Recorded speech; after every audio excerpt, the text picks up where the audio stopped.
So um, we're we're always interested in making sense of the brain and how it relates to story and all the other things that we're puzzling over. And of course, this is the latest book in which we try to make sense of this kind of information. But the really exciting thing, which everyone is talking about these days, is that there is this part of the brain called the default mode network, and it's the part of the brain that's active when we're doing nothing, when we're just on idle. When the brain is on idle, this is the part of the brain that gets activated.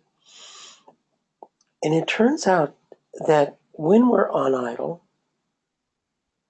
that what we do is make up stories. And that's probably easy to appreciate because, if you've ever commuted to work and perhaps you've sat on a train or sat in a car or a bus, um, you've probably found yourself daydreaming about who's waiting at home and what you're going to say when you walk in the door. And so most of our brain's resources, it turns out, appear to be devoted to running social simulations about how to get along better with people that we know. It's apparently hard, and you need a lot of brain power to get along with other humans. So the idea is this default mode network is also the story brain network, and it's also the social brain network. So the default condition of the brain is to make up stories about our social relationships.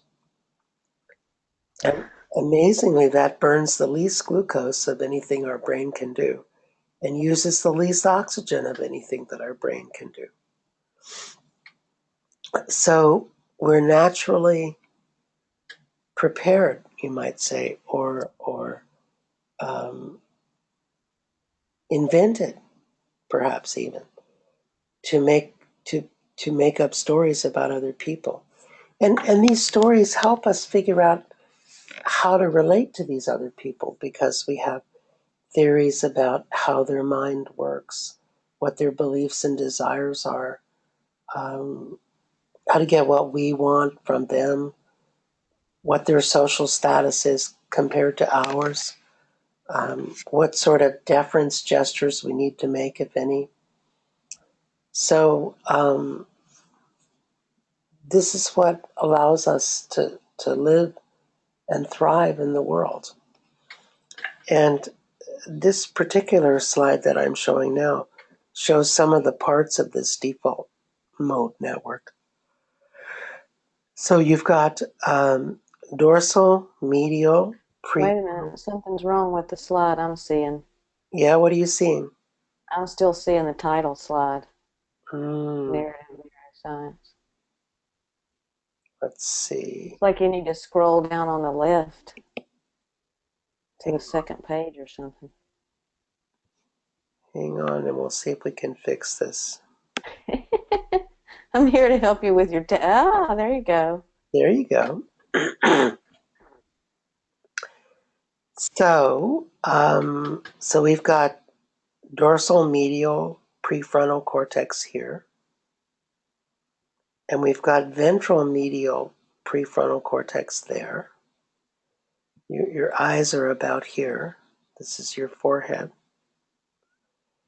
We've got this is the posterior cingulate cortex here, though it's not marked in the slide.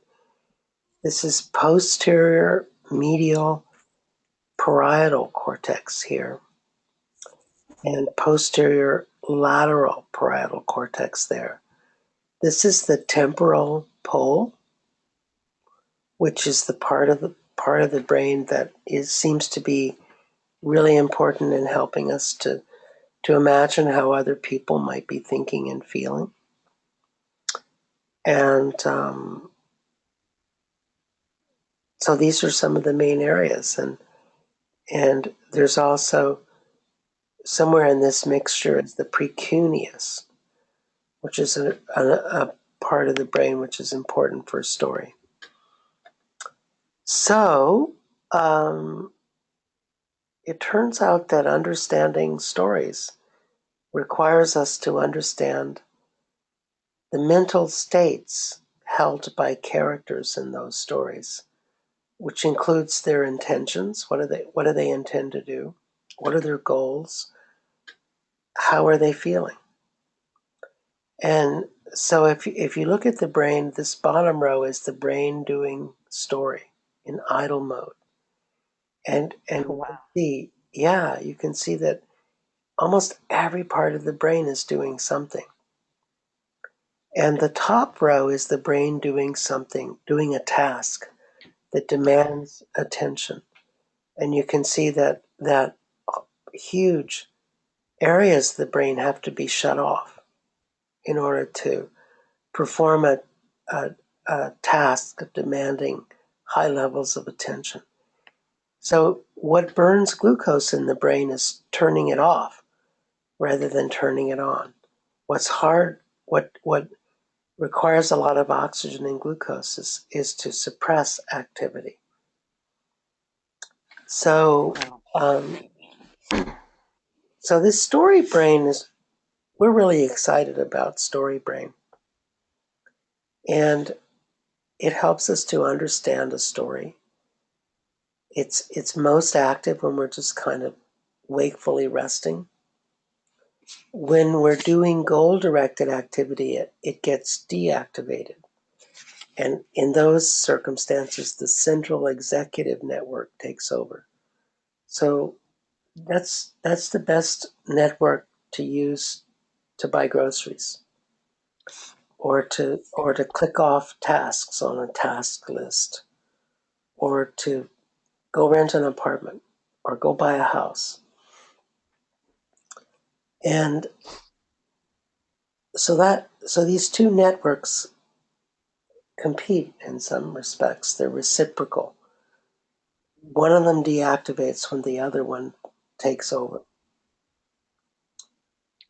So story brain also manages our looking at ourselves independently from the outside world. So not looking at ourselves out in the world, but looking at ourselves internally, thinking about ourselves. So story brain thinks about ourselves while central executive network does stuff. So story brain is the proverbial to be, and central executive network is the proverbial to do.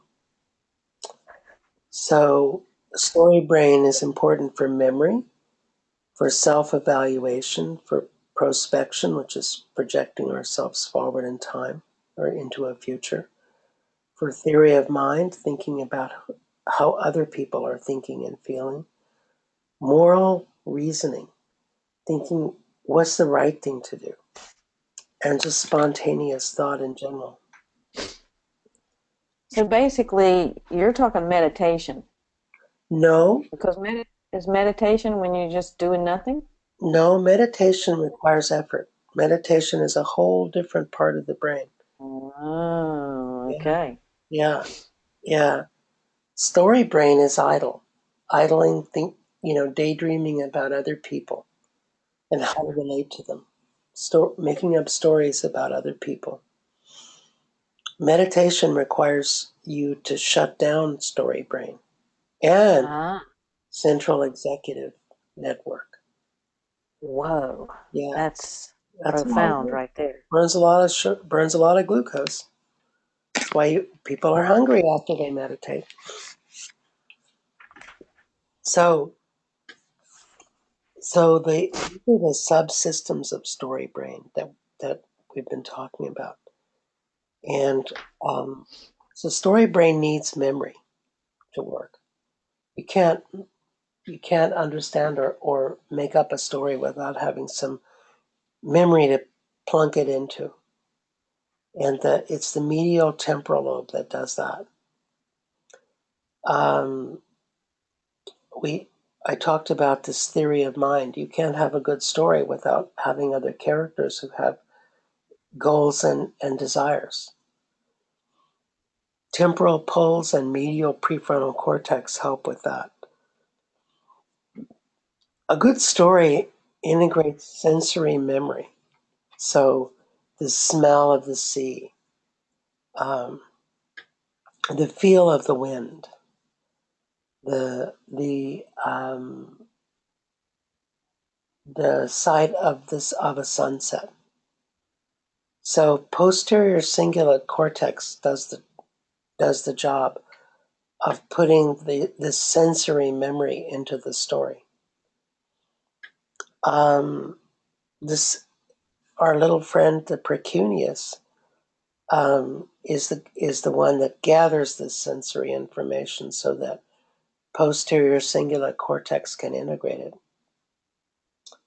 And then we've got areas in the parietal cortex that process visual stimuli, plan movement, activate recall of memories about ourselves, and also help us to think about other people's thoughts, but not their physical characteristics. That's a whole other part of the brain, and unnecessary for the story, actually. So, and then, of course, there's ventromedial prefrontal cortex, which perceives other people as people and helps us to come up with a story about ourselves. Who are we? So, so these are all way cool brain areas, of course, and I really like posterior cingulate cortex because it helps us figure out what's emotionally relevant to us, and it interacts with its neighbor to the front of the brain, the anterior cingulate cortex. And what anterior cingulate cortex does is it integrates emotion with thought. So feelings and thoughts come together in the anterior cingulate. And posterior cingulate also works together with the medial prefrontal cortex to allow us to regulate our emotions and how worked up we are and to reflect upon ourselves. It's also strongly connected to the memory part of the brain, the medial temporal lobe. And so it helps us to recall episodes from our lives and stories, little vignettes about ourselves, autobiographical vignettes, as well as um, imagery about, visual spatial imagery and projecting ourselves into scenes. So, so default mode makes up stuff when our minds are wandering, and it gets involved in creativity. It gets engaged when we're relating to other people, which we do through the stories that we have about them. And as I said before, it's huge in terms of thinking about social relationships. There's this social brain hypothesis in evolutionary anthropology that says that our brains got to be as big as they are in association with our needing to think about and manage our relationships with other people. So as our communities got bigger, we needed bigger brains to manage all these relationships. So monkeys can only manage a around 20 to 25 relationships, but human beings can manage around 500. So we can really do a lot more relationships than monkeys. That's good. Yeah, yeah. Well, we have bigger communities than monkeys. You know, they got small communities. We got big ones. So, so when we perform a task, default mode shuts down. Now, this is really interesting. In schizophrenia,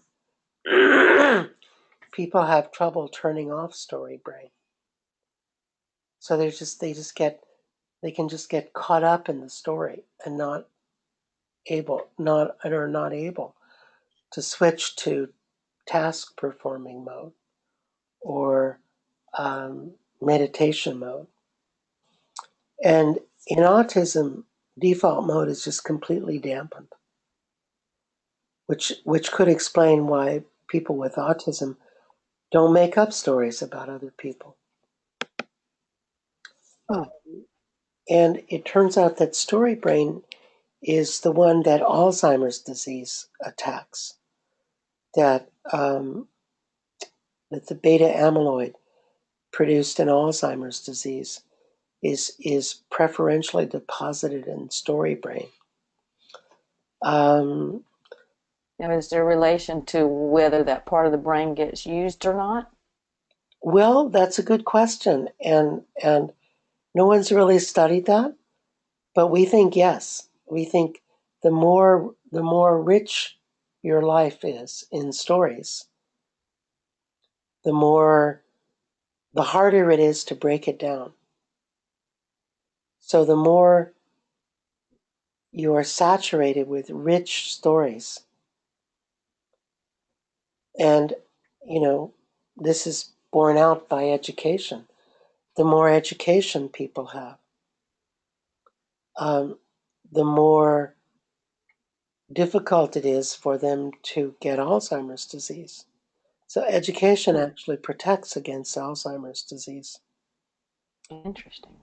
Yeah. Now, another thing that I find really interesting is that um,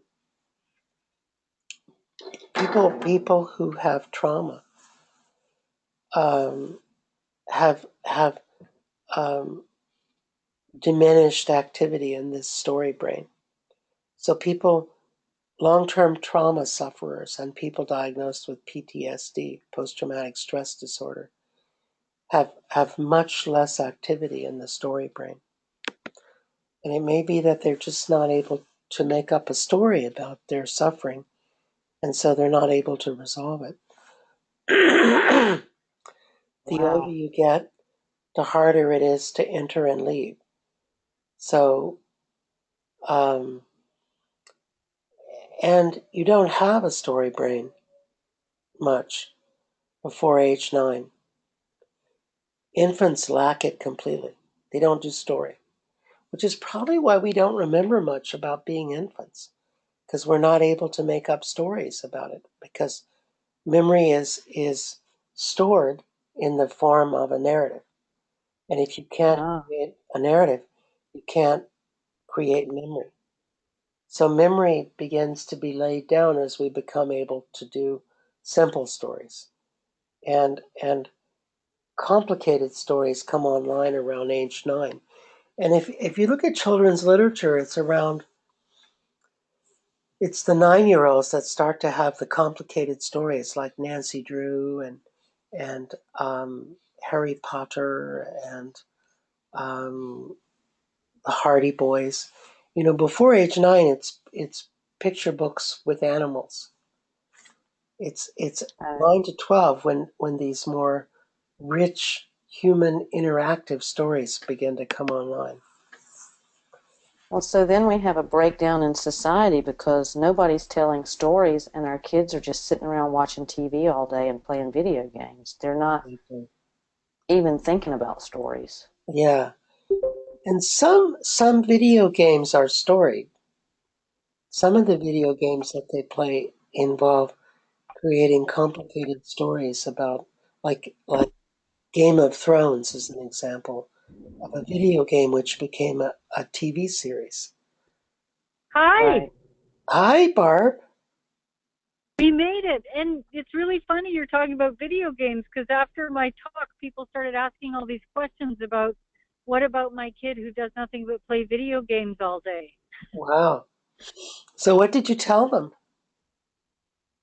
Well, I at the time I said, why not play the game with them? Like, see if you can get into the game and see what's going on because they said they weren't talkative. But as we've been coming home, we've been kind of coming up with the better answer that ask them about it because Yeah. we wondered if people actually got their children to talk about the video game and say what it was they liked and what was going on and what the plot line was in a way that would make them want to tell it. Yeah. Oh, that's key. Ask him so that he tells his own story. Yeah, and you create the space. So if you ask them in a certain way, they'll tell you. But if you say, "Oh God, not that bloody video game again," they're not going to tell you. So Right. They're just going to burrow into the game and ignore you. exactly. So we thought that might have been part of their own self-world interface problem. Wow. So, Barb, um, I can do this, finish this presentation next week. I thought it might be cool for you to talk about um, what you talked about at the NAMI conference in Vermont. Um, I could I could give a brief synopsis Yeah. and then maybe you can finish your presentation. It's NAMI is the audience was some workers, some medical workers, some kind of social workers, quite a few people with lived experience, and quite a few people with um, caregiving roles. And so I really told the they'd asked me to talk about different approaches, meaning not medication and and case management. So I really talked about story and how story is part of our brain and different things that we do with story. And I told stories of I told three stories. I told the story of Daniel and the plot to take over the village, and I told the story of our friend who needed to get from the living room to the bed and the Disney Channel and Jesus, and then I told the story of Mag. I told Mag's story, and and um, got really the idea, I guess, across that we wanted to get was, story is nature, and you can do it, and it's incredibly useful and powerful, and maybe doing more deep and intricate things with the brain than we think it is, than we give it credit for, and we should examine it more and use it more, kind of thing. So all that good old stuff. So it was, and that really that it's simple, that you can tell a story and you can talk story with someone, you can listen to their story, and it doesn't require a whole lot of effort or expertise.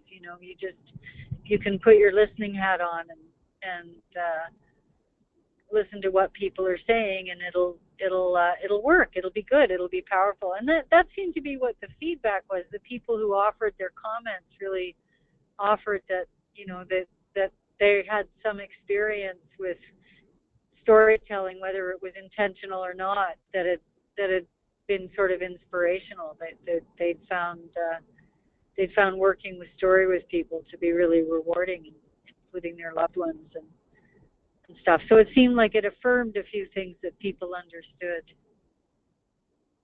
How about that? That's good. So I have a question. What type of stories? I mean, if this is all new, do you just sit down with a book of stories, or do you tell your own personal stories, or just... Well, in this case, this was listening. This was making up stories, kind of co-creating stories with people. So, but making up stories, and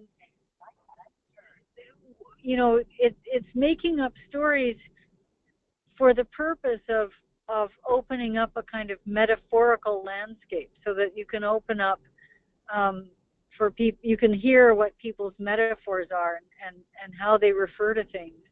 And you know, you get people to tell stories, and they tend to tell stories, even if they use once upon a time and other characters. They tend to tell stories that are reflective of their own inner worlds. And so it's a very valuable way to have information delivered, and gives you tremendous insight into situations that a person probably, in my experience, won't talk about if you were to ask them about it directly. You know, the kind of stuff that's this uncomfortable is more likely to come out in a story in a metaphorical way. And so I told stories of how people had it's a bit too long to go into now, but there's stories where people had told stories that for them, just the process of telling the story actually got them to find a new perspective on something, and even learn some information that they'd sort of hidden away. So it's very potent. It's very, very potent. But you can tell almost any story to somebody, because there's this thing called speaker-listener neural coupling, which means that when I tell a story, your brain goes along with me. And so you can tell any story, and what's cool about that is that not only can you kind of quite easily, you know, with children, you can quite easily introduce them to new experiences by telling stories about it and reading them books and things like that. But it also means that people will go along with you, and it's the human, it's a human thing to put ourselves in stories. It's why movies are so incredibly powerful. So when you can tell any story from any book, and people can find meaning in it. And that happened to us this time at Kripalu. We did a really cool thing where we had somebody on the table, and we were working on their body, and while they were working, their body was getting worked on. The rest of the group in a circle around her told a story, and we went around in a circle. You know, person one said, once upon a time there was a frog, and person two continued, and we just did that storytelling game. And what was tremendously moving was that the person on the table, who was also resonating with her body and the way the body work was being done, found incredible meaning in it. It had incredible weight to her, such that people started talking about how we must be psychically linking into her because we're sitting in a circle around her, which I believe is actually possible. But that's, I think, also because it's a human thing to put ourselves into stories. That's why in movies we identify with a character, and if you don't identify with a character, it's harder to really sink into it. You know, that's why you want characters you identify with in stories, and that's why they put in movies, they put in a kind of everyman who isn't heroic, or only accidentally heroic, because it's more relatable to you. So it's a beautiful human thing. But I was surprised at Kripalu when we did that exercise at just how incredibly powerful the woman found that story to be, and how much meaning it had for her, just with the simple experience of listening to it being told to her in a circle around her. So. Oh, that's awesome. Well, I got what I needed from this meeting. I need to start telling stories. Yeah, now that we have right, maybe it'll happen again. Yeah, we'll do that again. We'll play with that again. So I'm in the New Hampshire mountains. We're gonna be home probably around 10:30 or 11. So. Oh my. And the signal may cut out. At least you're seeing them in the daylight. Yes, exactly. We're getting through the moosey bit in the daylight. Yeah. Yeah, you don't want those moose at You, night. no, no dark moose. So we'll see you. So I'm only saying that because it's New Hampshire and the signal could cut out any second. So Yeah. um, nice to meet you, person whose name I don't know. And I I'm look forward to Julie. talking story. Hi, Julie. I look forward to talking story with you again. Yeah. Yes, that would be great.